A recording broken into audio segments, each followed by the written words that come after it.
বাংলাদেশ সেনাবাহিনীর কতিপয় কর্মকর্তাকে গুম ও খুনের সঙ্গে জড়িত থাকার অভিযোগে বিচারের আওতায় আনার প্রক্রিয়া শুরু হওয়ায় দেশের রাজনৈতিক ও সমাজ জীবনে নতুন এক আলোচনার সূচনা হয়েছে। বিষয়টি সম্পর্কে মন্তব্য করেছেন বাংলাদেশ জামাত ইসলামের আমির ডক্টর শফিকুর রহমান। তিনি তার ব্যক্তিগত ভেরিফাইড ফেসবুক অ্যাকাউন্টে এক পোস্টে জানান, সেনাবাহিনীর এই উদ্যোগকে তারা স্বাগত জানাচ্ছে। ডক্টর শফিকুর রহমান লিখেছেন, দেশপ্রেমিক সেনাবাহিনীকে নিয়ে বাংলাদেশের জনগণ গর্বিত থাকতে চান।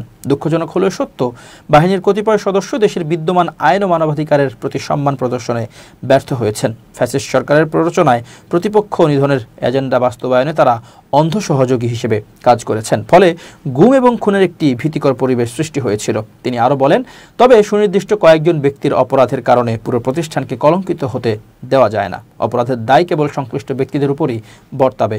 ইতোমধ্যেই সেনাবাহিনী এই বিচার প্রক্রিয়াকে সহায়তা করার ঘোষণা দিয়েছে এবং অভিযুক্ত ব্যক্তিদের হেফাজতে নিয়েছে।